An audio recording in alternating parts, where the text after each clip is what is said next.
economics was during the college days. I went back to Davao and retrieved I got 78. So what do you expect of me? Can I become an economic tycoon? Of course not. But can I become a good prosecutor? I am. I've learned the art of everything in the courtroom. Can I become a president? Certainly. What will I do? I'm warning you. I will be harsh. I will go to the extreme. Yung nagkakaso kayo na may mga kidnapping, I will review you. And I will like to talk to you. In Malacanang, dalawa lang tayo. Utang, inasabihin mo sa akin kung anong gusto mo.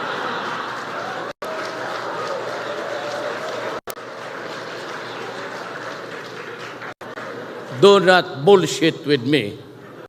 But do your duty, I will die for you. Do your duty, and if in the process you kill 1,000 persons because you were doing your duty, and I will protect you. And if they will try to impeach me, I will hurry up the process and we go out of the service together. Thank you, and good morning. My idol, Senator Popong Biason, sir. Pong Biason.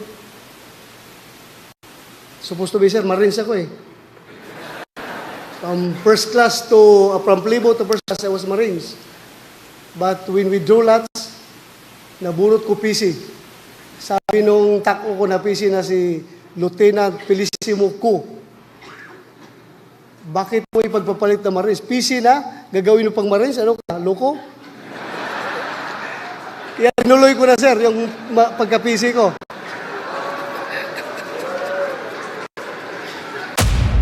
His Excellency, the President of the Republic of the Philippines, Rodrigo Roa Duterte.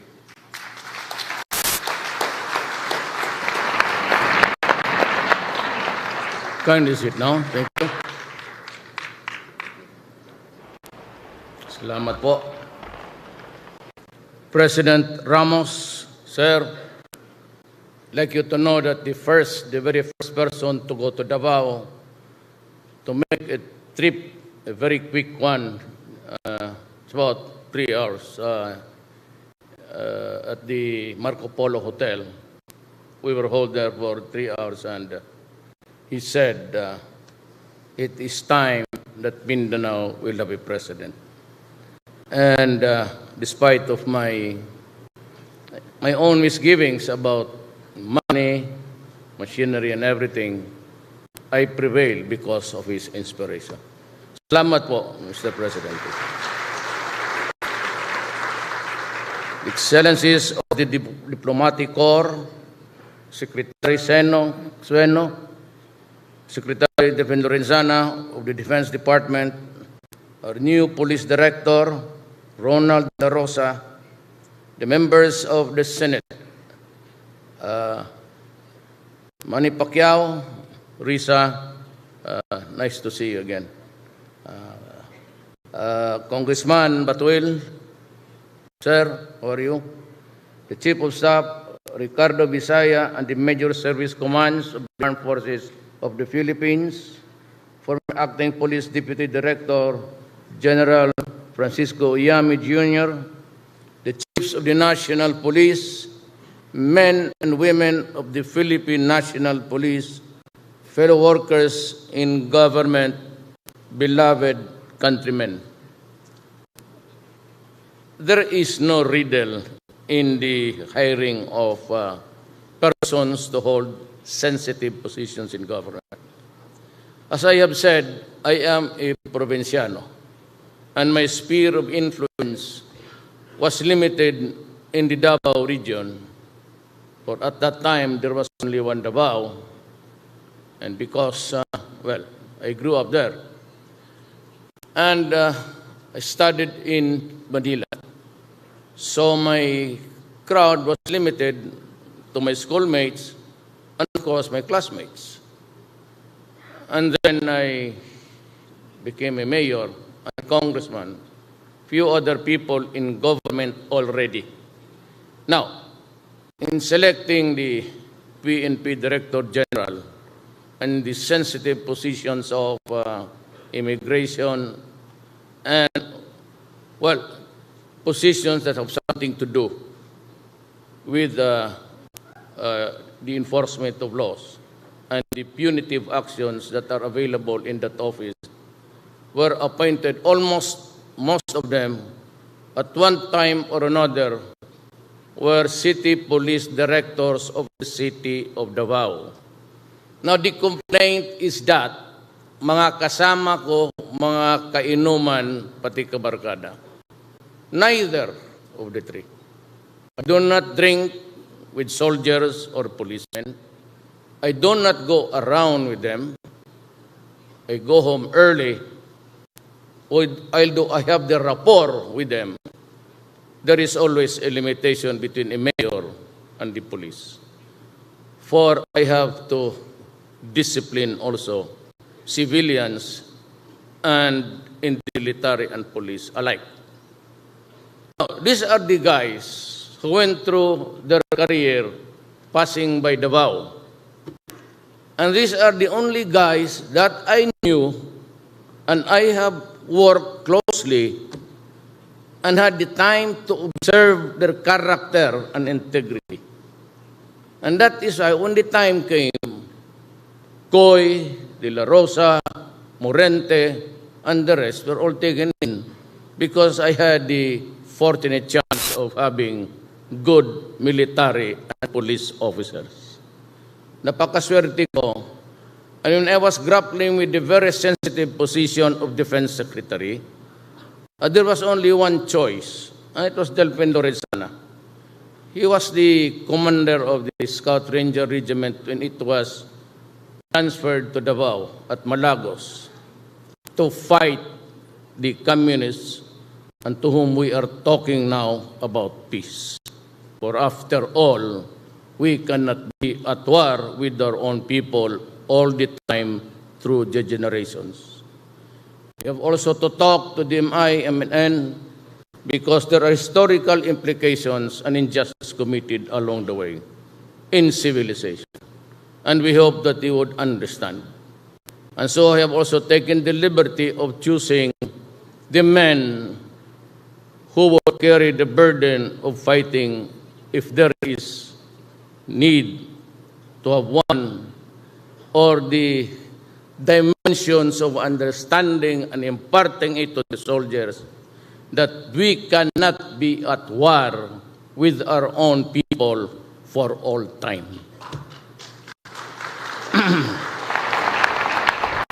I am glad that General De La Rosa provided the light moments for us. But I'd like to be harsh and I mean no offense to anybody. Sa trabaho, ika nga, sa ating tatag-trabaho lang.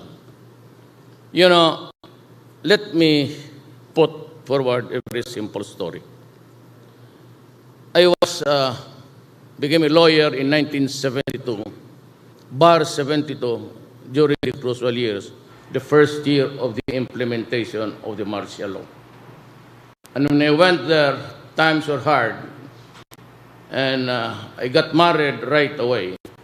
So I had to support the family and one child.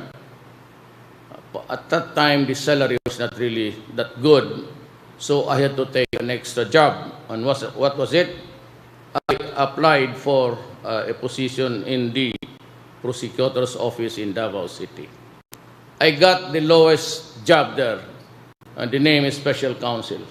Kung baga, if you want to compare it with the military and your police, I will be a lieutenant or inspector. So, ako po'y mahirap lang. I come from a poor family that migrated to Mindanao. And whatever intervening honor there was just for fleeting years and moments. Good for memory. I was forced to be a professor of the police academy in Davao City. There's an academy there. And I was teaching criminal law, criminal evidence, and criminal procedure. And there was a time that, I would not want to pull my own chair, that no fiscal in Davao City would accept the task of prosecuting military offenders, police offenders, and rebellion leaders. I was pushed to that task and I took it as part of the job.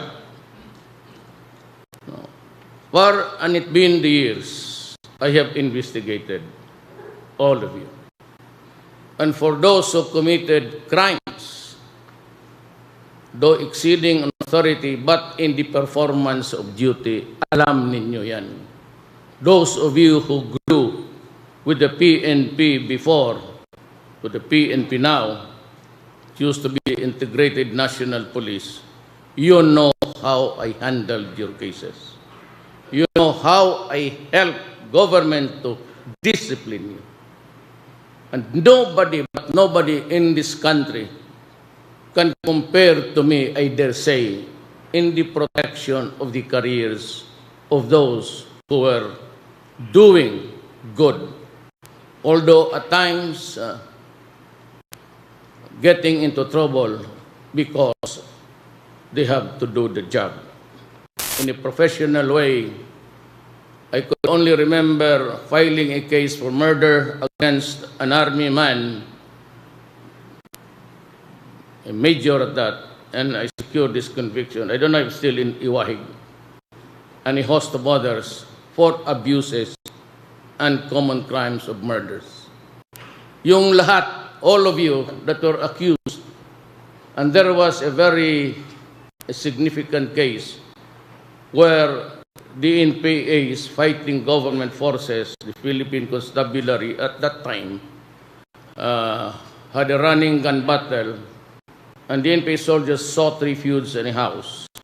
And so there was a firefight, and the whole of the family there residing in that house were died, were killed.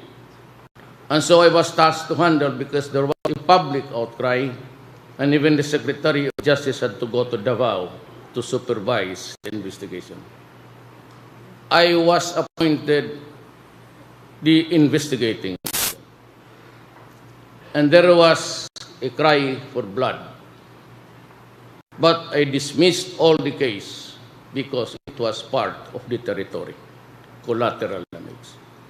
And I was told to explain here in Manila, and I said, that is what the evidence shows. If you have any other theory, sir, and if you want to overturn my ruling, do so if you like, but kindly accept my resignation. That is how I treated you. And of recent memory, 28, including Undersecretary Koy, were charged before a body, an organ of government, under recommendation, all of them, almost all, who passed by Davao because of the alleged extrajudicial killings, were recommended for dismissal. And I went up and stood my ground. And I said that if you prosecute these guys for doing their duty, I will resign as mayor. Sinabi ko doon sa head ng constitutional body. You choose. It is a matter of principle for me that I stand by the soldiers and the police when working for the country. But I will be the first one to crush them if they are into crimes. Ganito yan. 22 years. Before I became mayor, 10 years earlier, my father was governor of Davao. And I was, had a good relations with the police as I grew up. And I know your life story. I know how you handle your work. And I know how good you are. But I also know sometimes you can become a bad boy in the organization. So beginning from now, I will not tolerate, zero tolerance, for abuses committed by the law enforcement agencies, including the National Bureau of Investigation. Kindly, most kindly avoid the company. You know, these drug lords and a budding criminal would always want to have his pictures taken with the mayor, with the commanders, with the military, with the police, just to build a reputation around him for invincibility. That's how it is done. Alam ninyo, you know that I know, and we all know. Ganun yan.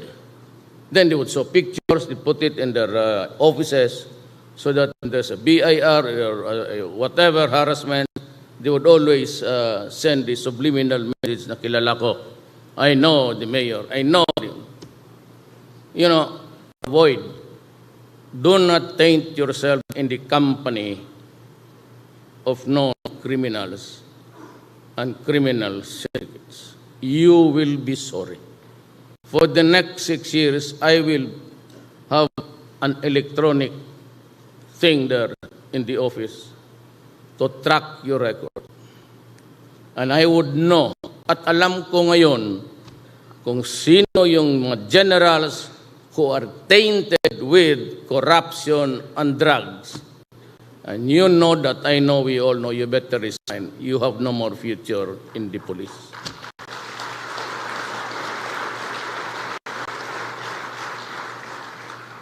Joke with anybody else, but not me, because I have my orders from President Ramos. Do what is good for the country. And he's the #1 policeman thereabout now. Alam ko kung paano makorap yung gasolina converted into cash. I know how the operations are being castrated up down the line. Na pagdating doon sa presinto, 22 years ako mayor. Ang presinto, meron na lang papel, and they have to do is just to liquidate with nothing. They have to invent reasons there, how it was spent. Do not do it ever again. Ever again.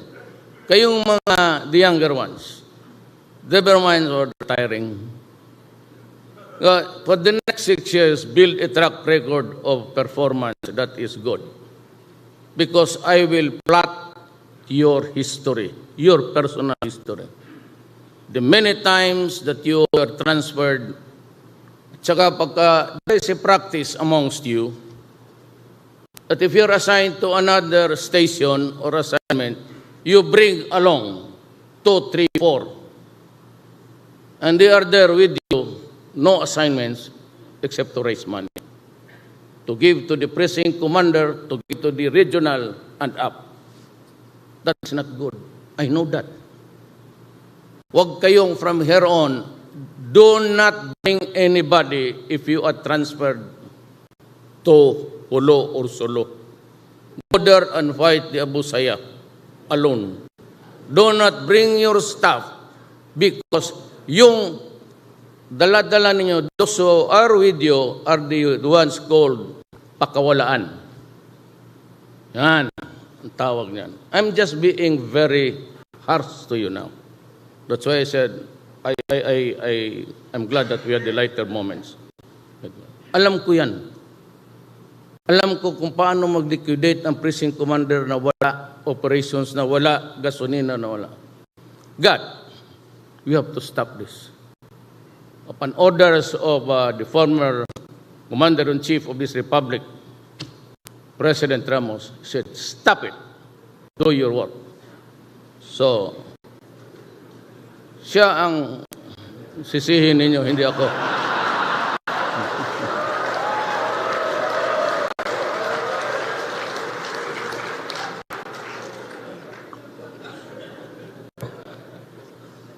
You know, one thing that you should realize, ordinaryong tao lang ako. I have no credentials to brag about. I'm just an ordinary, an average person.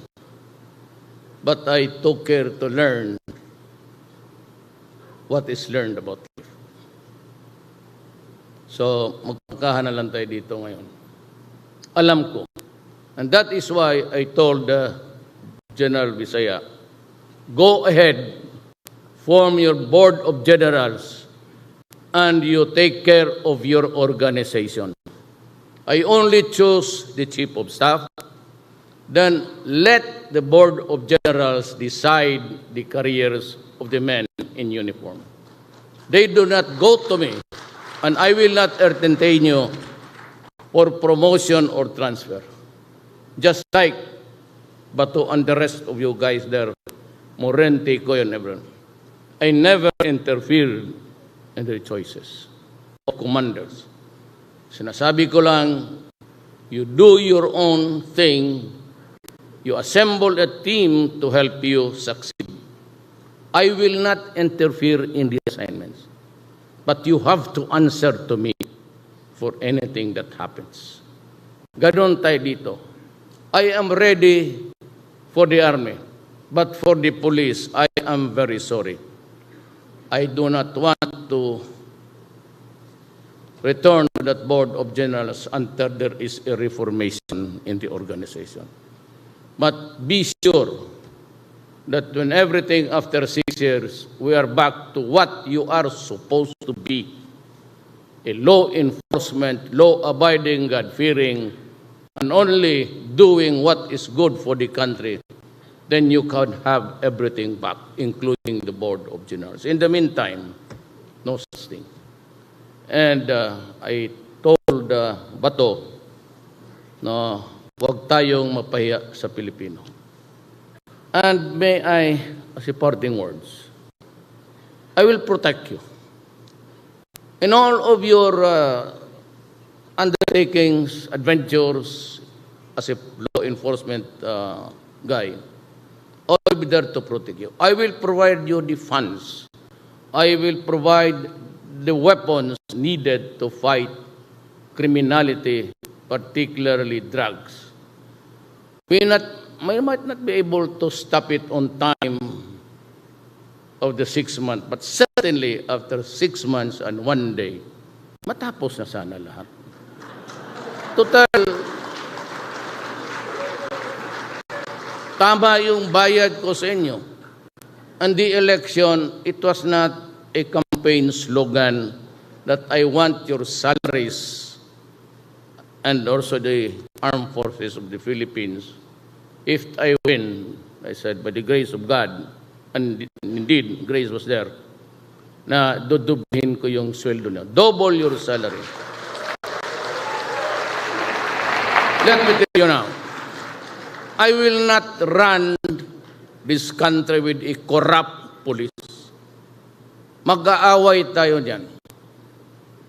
And I do not want to demean you or to take anything from you. But luckily for me, there was this executive order before of President Arroyo raising to the level of a threat to national security the drug problem. So the armed forces must pitch in. You have to help. You have to get rid, because saan ka nakakita dito? Nowhere in this world except in South America. And I'm giving you the box by Ion Cartrell, the saddest history of despair, South America. And I would say that, make a projection, if I do not interdict now the drug problem, 7 years from now, or 2 politics from now, or even 1, it would become a narco-politics like in South America and Mexico. Saan ka makakita? Where do you find a country, a mayor is inaugurated in the morning, and in the afternoon, she is executed? That will not happen. That will not happen during my watch. I said I will be harsh. But for all about this killing, extrajudicial killing, may I again bring you back to your fundamentals. about the only time that a police officer or any civilian for that matter acting in defense for himself or for a stranger is that you announce your authority or at least the crime or the wrong that the other guy has committed. And you just announce that you are arrested. And you're a civilian, you can do that. And if you drop your arms, and then you start to overcome the resistance if there is one. And if there is a resistance that would place your life in jeopardy, then by all means, shoot and shoot him dead. That is my order. Pero kayong mga, there are a lot of openings, slots dito. There will be a major revamp. Alam mo kasi, ganito yan. Alam ko yung style ninyo. I'm not addressing this body. I'm addressing the Filipino people. Kayong mga police na scalawags, nagkakakaso kayo. Robbery, kidnapping, bantay kayo kasi titignan ko yung record, bantay. No, I said do not mess up with me. I'm not challenging anybody. But do not ever, take it against me kasi talagang hiritan ko kayo. You commit crimes. Then you are charged. You go AWOL or AWOL dito sa dialect natin. Then you let the years pass, 2-3 years. I mean, if you feel that you can already bargain with the victim, or the victim has died, or the victim has transferred to another residence, you smell around, and then suddenly you surface with your lawyer and say, Your Honor, I have decided to surrender because there is a warrant of arrest against me. And then he is put on bail or detained, a non-bailable offense, kidnapping, murder. So what do? You go to the jail where you are free to go around even if you are really supposed to be in detention. Tapos palakad-lakad lang kayo. Then when it is calendared, you go to the court and say, Your Honor, I want the trial now. Because I feel that I am innocent, I'm insisting on a trial. So the server goes to serve the summons for the offended party to appear that day. I mean, you know very well that you surrendered because everything is already clear. So in the following hearing, you say, Your Honor, we would like to have the trial now. Now that we are here. There is no service because the server was paid just to say, it cannot be located or nowhere to be found. I was a prosecutor. Do not. I know that. Pagkatapos yan, Your Honor, the lawyer would say, my client is innocent. He's now insisting on a trial of the case. Otherwise, we invoke the constitutional provision under the Bill of Rights, speedy trial. And you would insist on a trial, or else you ask for a dismissal of the case if there are no witnesses. Then you insist, and the poor prosecutor would say, Your Honor, give us a last chance to... But he cannot go out of the office. There are thousands of cases to be heard in 1 month. The fiscal has about 10 criminal cases every day. Ready yan pag may witnesses. Those wallowing in good time are the defense lawyers. They have 1 or 2 cases for the day. They have studied the case carefully. They have the money to interview the witnesses and concoct another true story. So on the third hearing, the court will say, Fiscal, ready? Your Honor, I'm sorry, I have no witnesses. Opposite counsel, Your Honor, we insist on a trial of the case. If the fiscal is not ready, the prosecutor, then we ask the dismissal of the case. Every dismissal of a case which bears to the reason that there are no witnesses or any witness, that dismissal is with jeopardy. It can no longer be filed. Kaya alam ko yan lahat. I said I was a trial prosecutor for 10 years. I've been a mayor in social contact with every human being in my territory. Not quite different from the rest of what ails this problem. Corruption, including the law enforcement. I'm willing to give you a break, but those who were, after dismissal, you go to Krame. Krame has no other option. Says there that the case is dismissed because there is no witness. That is a dismissal on the merit. So you have to be taken back, my God, with back salary. You have your grant time, good time, and we pay you back for the years that you are in vacation. I will not allow or countenance that anymore. Sorry ho, magkaibigan ko kayo. As I have said, you can never find any city mayor in the history of this country who protected his men, his soldiers from harm. Delphin Lorenzana was he knows how I defended, the onslaught of the legal of the left. Well, I am a socialist. I belong to the left dimension of the way we think. That is not my fault. I am a son of a poor man. But, more than that, I have this constitutional duty to protect every man to give his due. Iwasan ninyo ang korupsyon ngayon because I will tabulate every record of yours, and those who are scalawags, either you resign because I'm forming now the man that I would assign to Sulu. What do you want? Compostela? Okay kayo nga kasi nag-usap tayo there will be a lessening of violence now, I suppose, because we are talking to the left.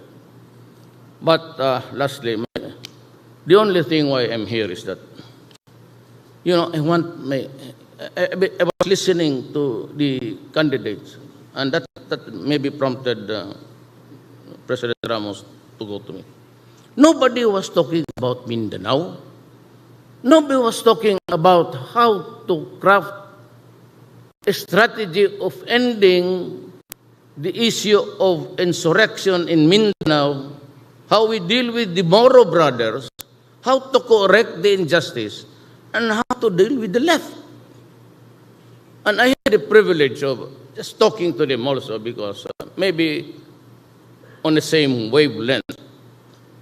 I was referring to the Tokatis. And I had also had the misfortunes of being a prosecutor and a mayor. Sa lahat sa amin dito, I am not pulling my own chair. But even during the time I ran for the first time as mayor, I was the only one prepared to deal with the trouble of a social problem which you are facing now. So I do not want to be dictator. And for those who are talking about beyond my term, no second term, God, you just don't know how I would be happy we can accelerate time. And we have now on the 6th year on the last day. I am going out whether you like it or not. I have no intention of remaining in office beyond. I said it is I'm the only candidate, you know that. I had no governor, I had no mayor. I had not, outside of the Davao region, I didn't even have a single barangay captain. But yet I won because Ramos was there for me. So ganoon lang yan. Kung sinabi niya, you know the ins and outs of the police, you know where the problem is. I tried I was succeeding. Why don't you try and succeed? So I promised the people, nobody was campaigning for me, not even a single mayor, congressman, or in the entire printed of this country. But I won by a margin of something like 6 million. What was the message? Mas gwapo ako kay Binay, kay Rojas. Mas bright ako kay Grace. None of the above. We were equals before the eyes of the electorate. But I was the only one carrying the message right. Corruption, drugs, and criminality. Economic progress, maybe to the economic minds.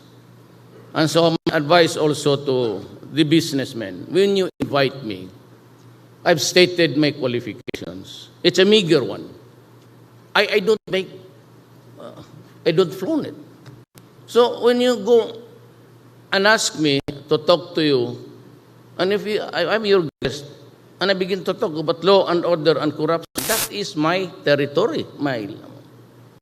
Now when there is a failure to expound more about economics, God, my only economics was during the college days. I went back to Davao and retrieved I got 78. So what do you expect of me? Can I become an economic tycoon? Of course not. But can I become a good prosecutor? I am. I've learned the art of everything in the courtroom. Can I become a president? Certainly. What will I do? I'm warning. I will be harsh. I will go to the extreme. Yung nagkakaso kayo na may mga kidnapping, I will review you. And I will like to talk to you. In Malacanang, dalawa lang tayo. Utang, inasabihin mo sa akin kung anong gusto mo.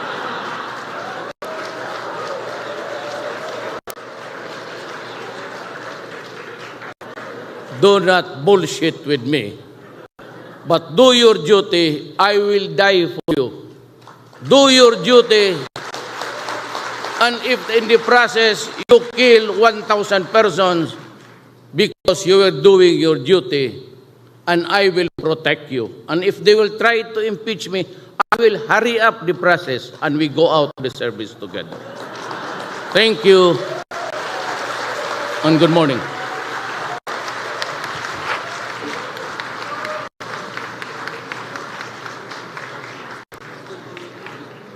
Mga kababayan, awitin po natin ang PMP Lingkod ng Bayan.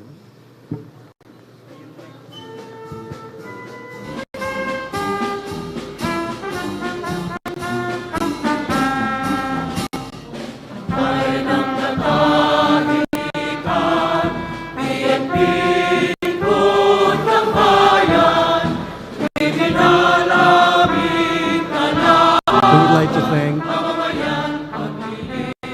Maraming salamat po, mahal na Pangulo.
And that concludes our ceremony, ladies and gentlemen. Muli po, maraming salamat sa mahal na Pangulo at sa inyong lahat sa pagdalo sa okasyon na ito. Magandang umaga po.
Ladies and gentlemen, announcing the arrival of the President of the Philippines, Rodrigo R. Duterte, and he is being welcomed by the incoming Chief of the Philippine National Police, Police Chief Superintendent Ronald M. De La Rosa.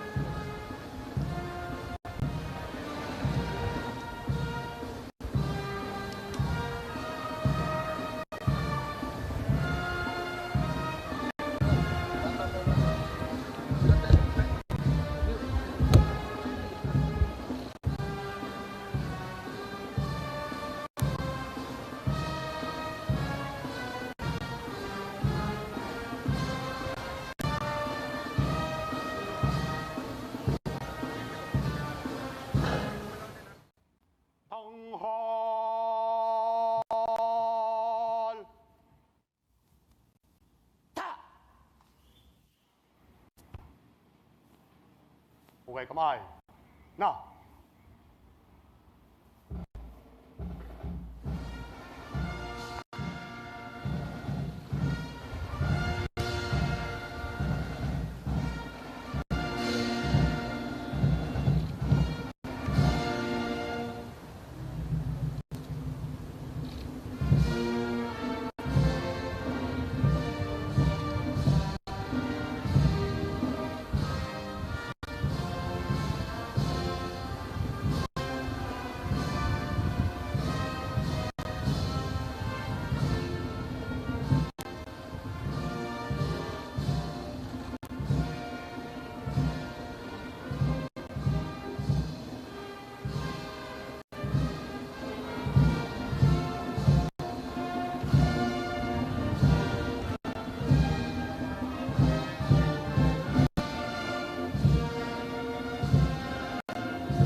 Baba!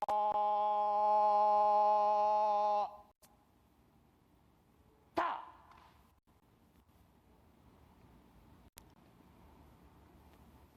Mahal na Pangulo, handa na po ang talupad sa paglibot. The President will now inspect the troops.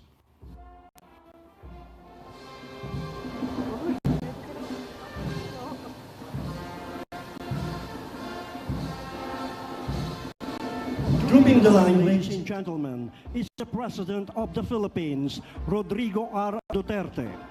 He is being accompanied by the police host, Police Chief Superintendent Ronald M. De La Rosa, the incoming Chief of the Philippine National Police, and the Honor Guard Commander, Police Chief Superintendent Camilo Pancrasius Cascolan. Trooping the line is a long-time tradition in the Philippine National Police, which gives the guests of honor a chance to view the troops.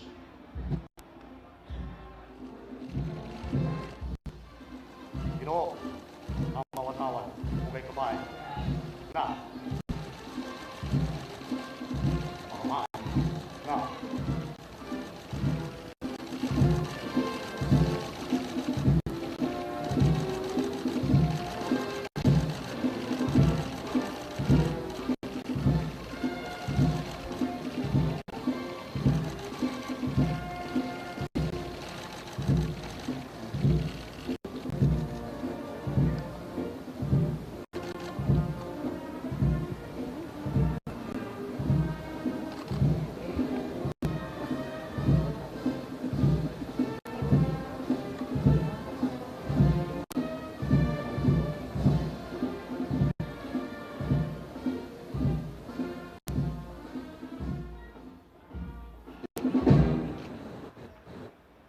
Tanghon!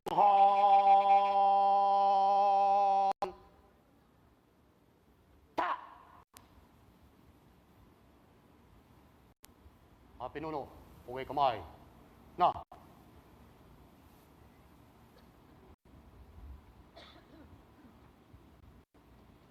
Ibaba!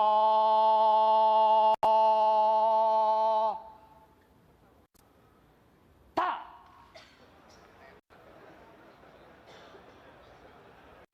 Mahal na Pangulo, tapos na po ang parangal.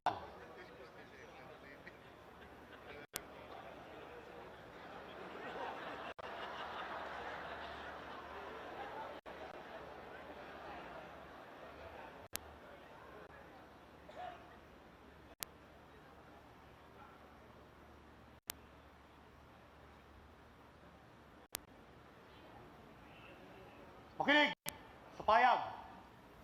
Pinaabot ng ating panauhing pandangal, Pangulong Presidenteng Rodrigo Roa Duterte, Pangulo ng Republika ng Pilipinas. Ang taus-puso niyang pasasalamat sa parangal na ginawad natin sa kanya sa araw na ito. Ladies and gentlemen, the arrival honors have been completed.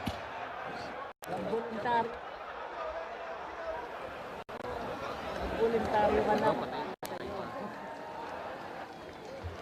Ano, nagtatakbo ha? Nagtatakbo.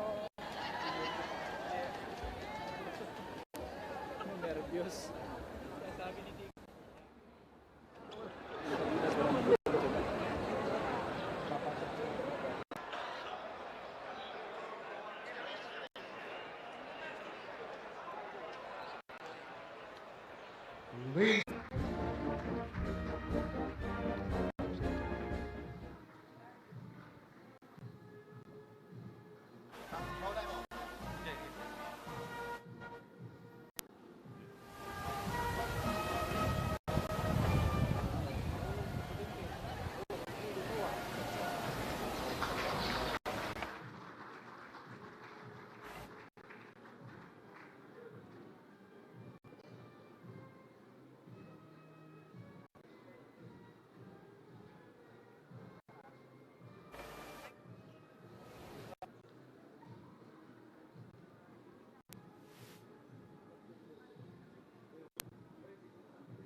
Ladies and gentlemen, the entrance of callers.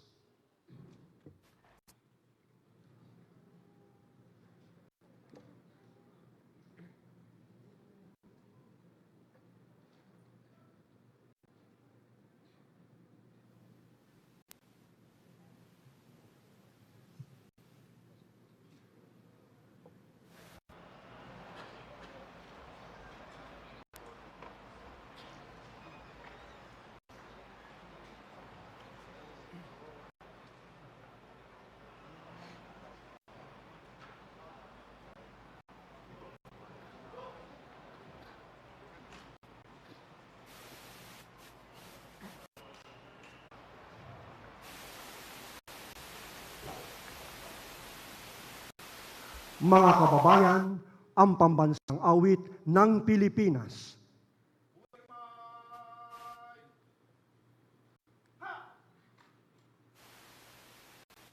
Mayang magiliw, persang silanganan, alam ng puso, sa dibdib mo'y buhay. Lupang hinirang, duyag ka ng magiliw, sa manlulupig, di ka masisili, sa dagat at tulog, sa siya, sa langit mong bukaw, may dinagang tulak at awit sa paglayang minamahal. Ang saklang matawat mo'y tagumpay na nagbibig, ang bituin ng araw niyang kailan pa may di magdidilim. Lupa ng araw, darwal, hatik pagsinta, buhay langit sa piling mo. Ang niligaya na may mga api, ang mamatay ng dahil sa'yo.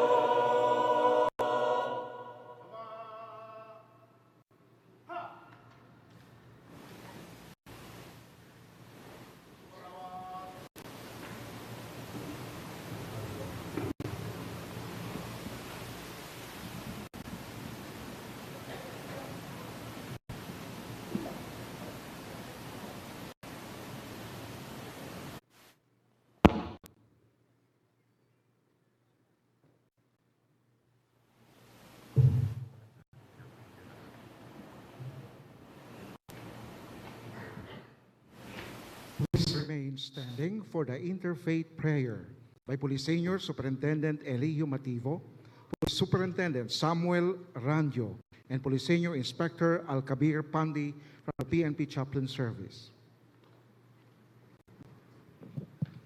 Let us put ourselves in the presence of the Lord. Let us pray. Almighty God, we thank and glorify you as we gather today in this Assumption of Command ceremony for the newly appointed Chief Philippine National Police. Bless our incoming Chief PNP, Police Chief Superintendent Ronald Marapon de la New Chief PNP with a genuine desire to finally realize lasting peace, order, and progress in our country. We raise all this in your mighty name. Amen. Amen. Please be seated.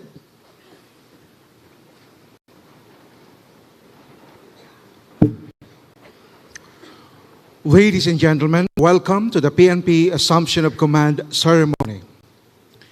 The officer in charge of the Directorate for Personnel and Records Management, Police Chief Superintendent Agripino Javier, will now read the designation orders.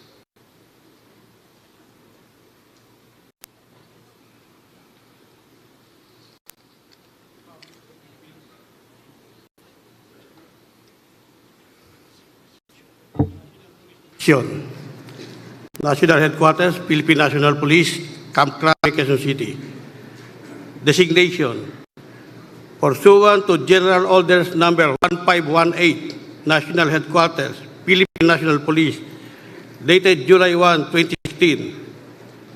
Police Chief Superintendent Ronald Marapon de la Rosa, ODA 02992, is designated as the Chief Philippine National Police effective June 30, 2016, by the direction of President Rodrigo R. Duterte, official, Francisco A. Uyami Jr., Police Deputy Director General, the Chief of Directorial Staff, signed Agripino G. Javier, Police Chief Superintendent, OIC, Directorate for Personnel and Records Management. Thank you, sir.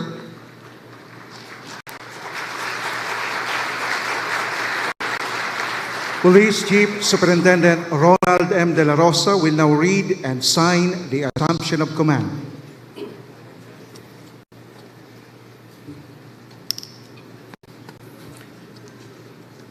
Pursuant to General Orders Number 1518, National Headquarters, Philippine National Police, dated July 1, 2016, I hereby assume the position of the Chief Philippine National Police, effective July 1, 2016, and I sign.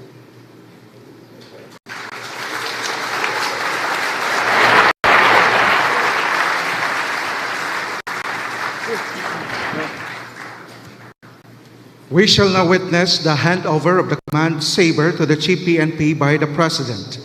The command saber symbolizes authority to govern the Philippine National Police.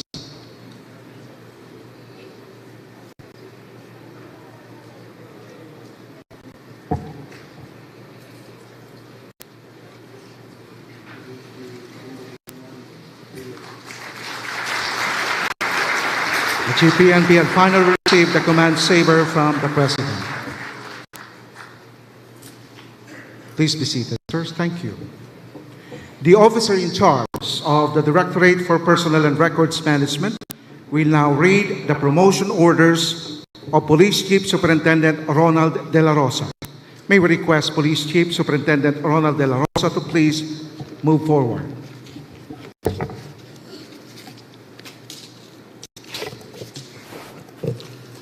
Republic of the Philippines, National Police Commission, National Headquarters, Philippine National Police, Camp Crame, Quezon City. Promotion. Pursuant to General Orders Number 1520, National Headquarters, Philippine National Police, dated July 1, 2016. Police Chief Superintendent Ronald Marapon De La Rosa, ODA 02292, is promoted to the rank of Police Director General in permanent status effective June 30, 2016.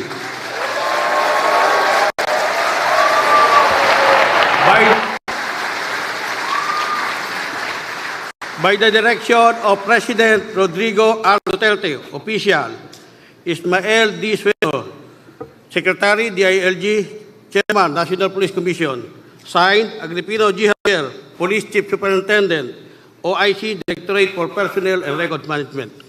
Thank you, sir. We shall now witness the oath of office to be followed by the donning of brown. May we request the President to please administer the oath of office.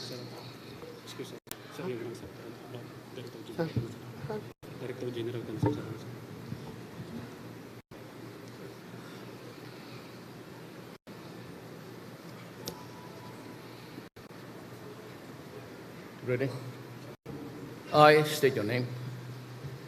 Si Ronald Marapon De La Rosa, Having been appointed to the position of na inalaga sa katungkulan bilang Police Director General, solemnly swear ay taimtim na nalulumpa, that I will well and faithfully discharge natutuparin ko na buong husay at katapatan to the best of my ability sa abot ng aking kakayahan, the duties of my present position tungkulin ng aking kasalukuyang katungkulan and of others at ng iba pa.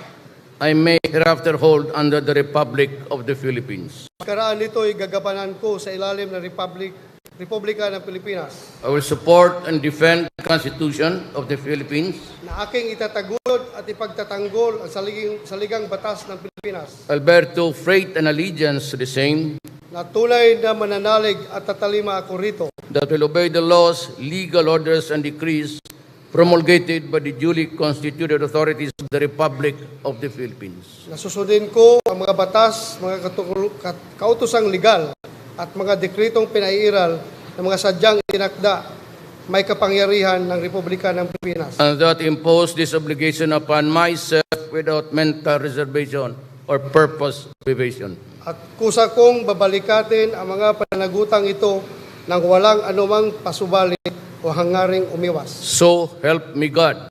Kasihan nawa ako ng Diyos. Congratulations, Bato. A round of applause, ladies and gentlemen.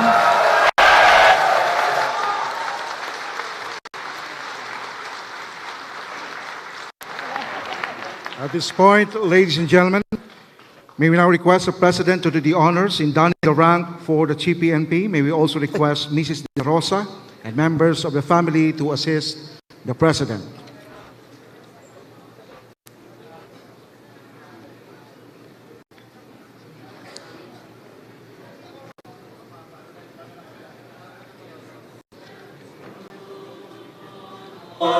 Opposite the sun, gallant young men are formed to be as one. We are here to be brave and strong. May we request the President to do the honor in donning the rank for the Chief PNP.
Police Director General.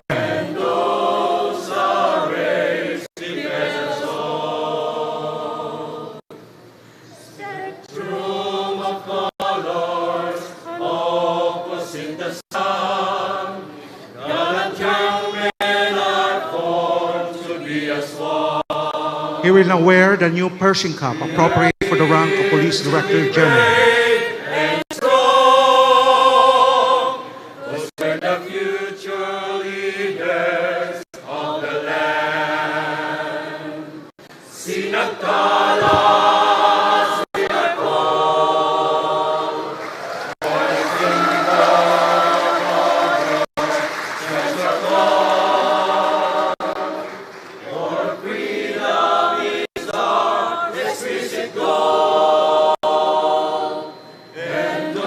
Receives well his new PNP officer's ID with a new rank as Police Director General. Thank you, Mr. President. Ladies and gentlemen, we shall now witness the raising of the personal flag of Police Director General Ronald De La Rosa by Senior Police Officer 4 Alfredo Di Maculangan, Chief Executive Senior Police Officer, to be followed by his inaugural speech. May we request all to rise to witness the raising of the personal flag. Sispo, please raise my personal flag.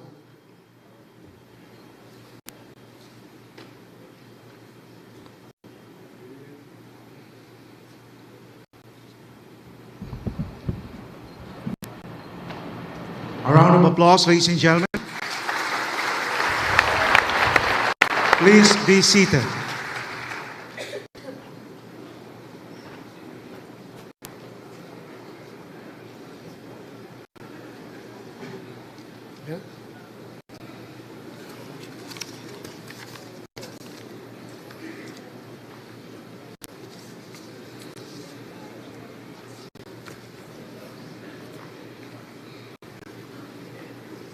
His Excellency President Rodrigo Roa Duterte, sir. His Excellency Fidel Valdez Ramos, former President. Senator Emmanuel D. Pacquiao, Good morning, pre. Senator Risa Hontiveros. Good morning, Mr. Representative Leopoldo N. Batawel.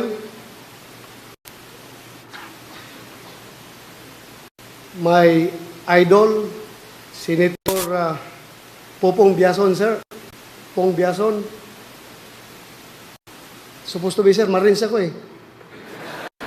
From first class to, from plebo to first class, I was Marines. But when we drew lots, nabunot ko PC. Sabi nung tako ko na PC na si Lieutenant Felicissimo Ku, bakit mo ipagpapalit na Marines? PC na, gagawin mo pang Marines, ano ka, loko? Kaya tinuloy ko na, sir, yung pagka-PC ko.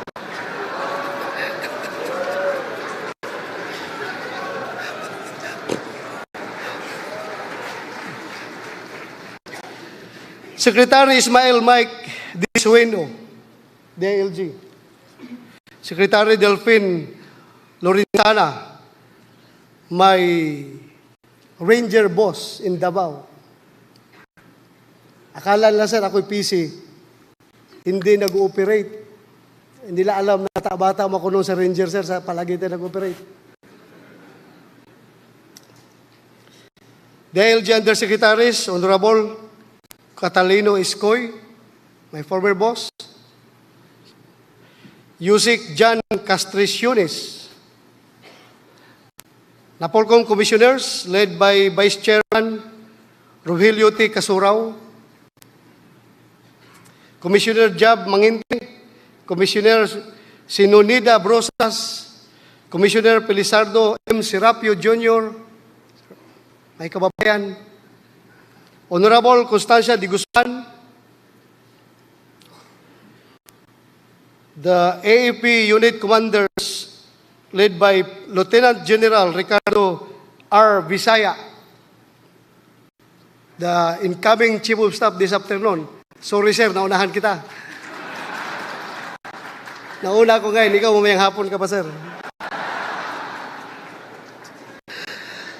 Lieutenant General Eduardo M. Anyo. Lieutenant General Edgar R. Fadorina of Coast Guard, Philippine Air Force. Sorry, sir. Air Force. Vice Admiral Cesar C. Takad, Flag Officer in Command, Philippine Navy. The heads of bureaus and other government offices, led by my idol and my many times rescuer. When I was down, itong tao na ito ang talagang umangat sa akin. No other than USIC Director General Isidro S. La Peña, Director of PDEA. Hindi mo akalain, sir, no, na yung resigning mo na bata noon, mag-chip in na pala ngayon. Many times in the past, at I talk to General La Peña na, sir, ayaw talaga lang ako i-promote dahil ang dami kong kaso. Mag-resign na ako, sir. Sabihan, no, i-promote kita. So, ako lang siguro sa history ng buong PNP na promoted behind his class. Meritoriously promoted behind his class. All others ay meritoriously promoted ahead of his class. Ako, meritoriously promoted behind his class. Courtesy of General Peña when he was DCA.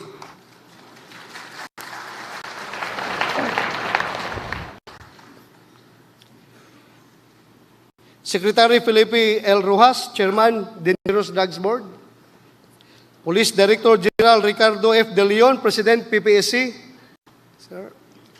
Director Velda E. Cornelio, CEC Field Office. Director General Ricardo Rinier G. Cruz, Director Bucor.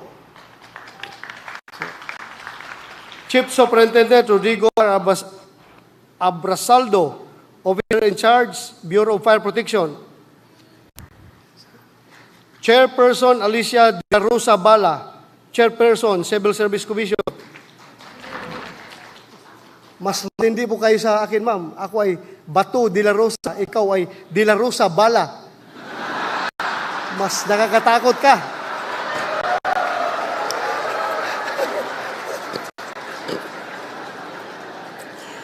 Secretary Preciosa M. Miranda, Kuha PNP. Now for the most interesting persons inside this hall, the Council of Elders or the former chiefs of the Philippine National Police. His Excellency Fidel V. Ramos, sir.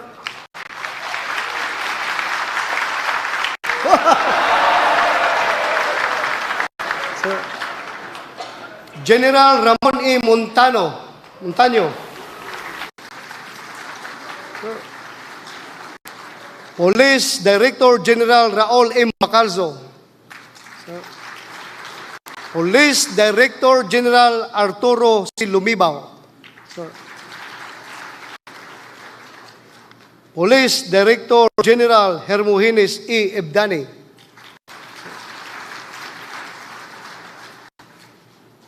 My former boss, my Director of DHRDD, Police Director General Avelino I. Rason, sir.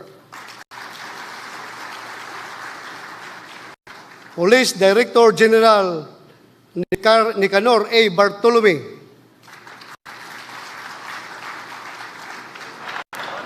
Nakakaingit po yung bigote mo, sir.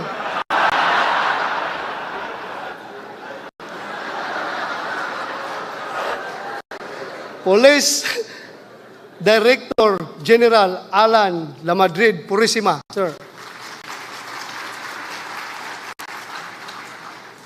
Sir, last night, my wife and my children toured the White House. And my wife told me, Ronald, dapat magpasalamat ka kay General Purisima dahil ang ganda ng tirahan natin ngayon. Without General Purisima, hindi tayo makatira ng ganito kaganda na bahay. Salamat, sir. Galing sa puso, sir. Ha? Hindi ako nangangantsaw, sir. Totoo yan. Galing sa puso. Totoo yan, sir. Hindi po namin ma-experience yung without you doing that White House, sir. Yung iba kasi, masyado lang silang nainggit at masyado nilang ginagawa ng istorya si General Purisima. Pero hindi na alam yung paghihirap ni General Purisima na hanggang liig po yung baha na na-experience niya doon sa old White House. Kaya naghanap si General Purisima ng pundo na mapagawa yung bagong White House. At ngayon po, sir, ako'y nag-enjoy. Salamat, sir.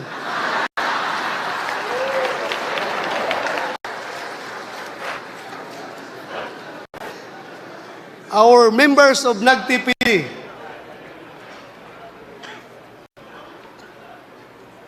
community partners,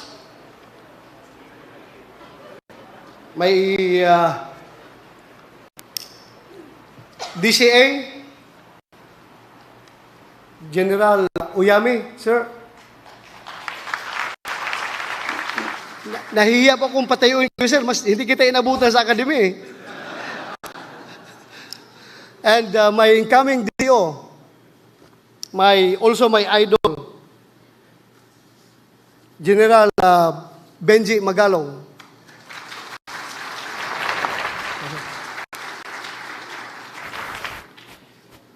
My special guest from Davao, yung Team Davao, please stand up.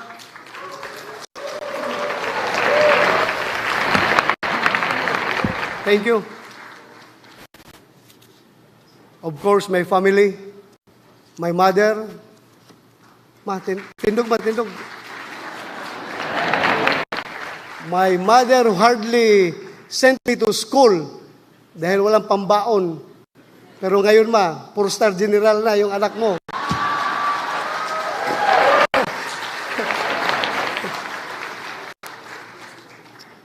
My wife, Nancy, napakaganda po ng asawa ko. Pakitingin niyo. My daughters, Mona Lisa, tayo anak, Maria Cristel, and yung kamukha ko talaga, si Rat de la Rosa.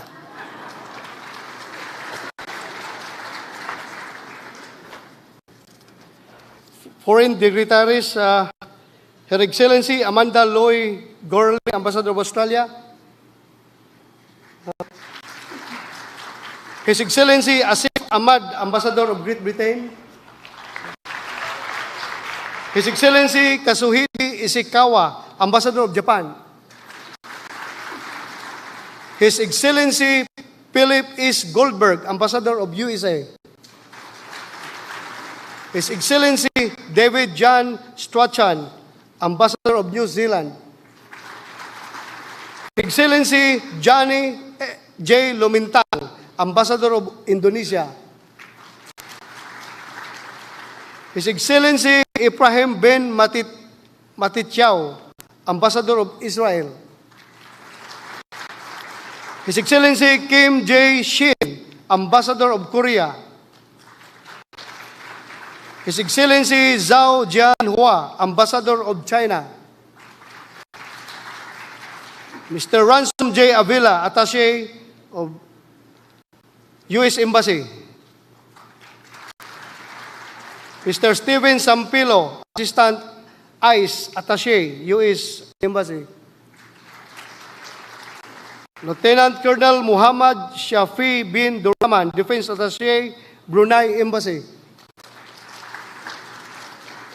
Mr. Patrick Nangsoy, First Secretary, Police Liaison Officer, Embassy of Japan, Mr. William Kewell, ICTAP, US DOJ, and of course, my mista from the PMA Nagtala class of 1986. Please stand up.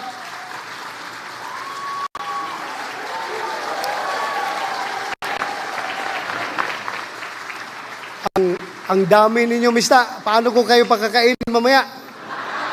Please take your seats.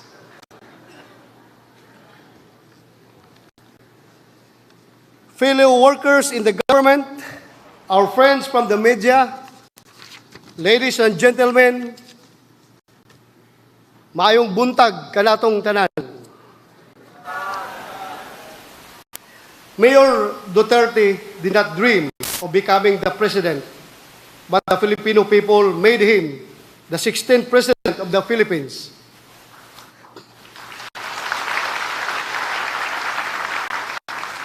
In like manner, yours truly did not dream of becoming the chief PNP, but President Duterte made me the 16th chief of the Philippine National Police.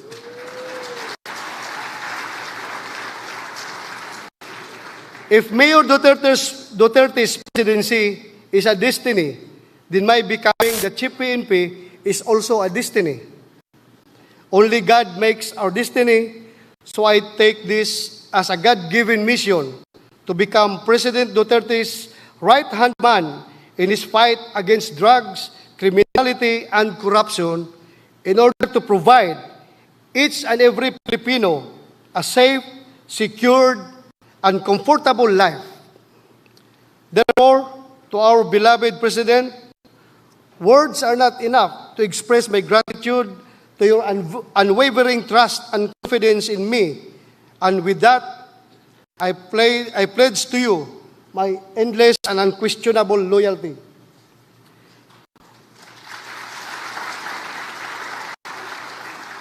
We've been through a lot of fights together since 1986, and with all humility, I must admit that we came out victorious, as evidenced by what Davao City has become right now. I became the chief PNP only once, so I better give it all and give it my best shot.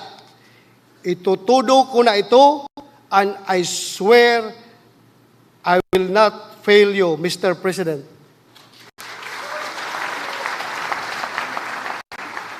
Dili gayud ako magpakaulaw kanimo, sir. To all members of the PNP, beginning today, I am your father, a father who loves and takes care of his children, rewards his well-performing children, and punishes his erring children. In our fight against drugs, criminality, and corruption, it is either you are with me or you are not with me. If you are not with me, then let's do it. But if you are not with me, then you are finished. We will be relentless in our internal cleansing efforts. We have to eliminate scalawags from within our ranks. Kayo mga kutong, abusado, tamad at sindikatong pulis, bilang na ang mga araw ninyo. Lalo na kayong mga pulis dito sa Metro Manila na pinagmamayabang pa ninyo na kayo ang mga ninja, na kayo ang taga-recycle ng shabu. I am giving you 48 hours to voluntarily surrender to me at ilahad ninyo sa akin ang lahat. Otherwise, mag-awol na lang kayo, mag-full-time drug lord na lang at makipag-gira na lang kayo sa amin.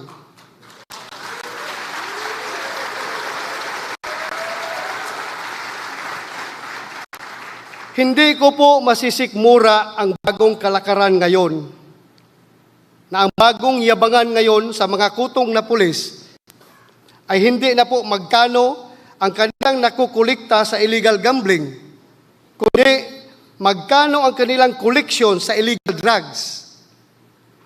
I am telling you this has to stop right now, or I will stop you from enjoying your evil life. I promise you, change is coming, including your birthday, which will be changed to November 2.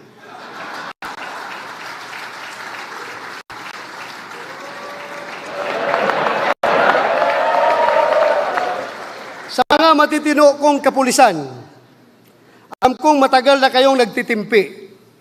Hindi ninyo magagawa ang gusto nyong gawin dahil ika nga, buntot mo, hila mo. Dumating na po ang pinakahintay nating lahat. Ang presidente na determinadong wakasan ang salot ng lipunan. Ang lideratong iaalay sa atin, hanggang sa dulo ng walang hanggan. We are facing a daunting task, that is to reduce to the lowest possible level our country's problem on drugs, criminality, and corruption. I am not cowed by this challenge. I am very optimistic that together we can win this fight.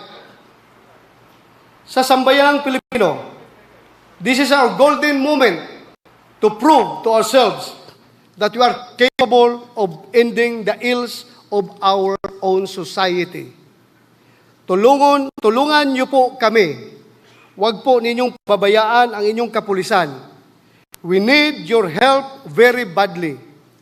I am urging you to please join the fight. Be our prayer warriors. Ipagdasal niyo po kami na sana kami ay magtatagumpay sa aming misyon, na sana kami ay hindi magkakamali at higit sa lahat, hindi namin maaabuso ang karapatang pantao.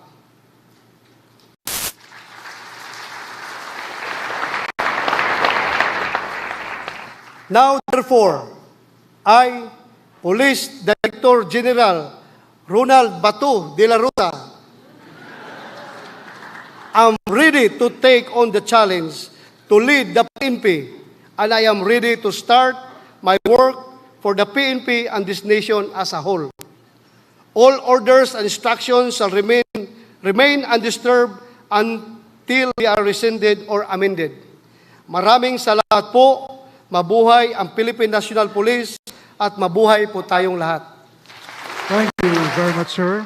Police Director General Ronald De La Rosa, Chief Philippine National Police.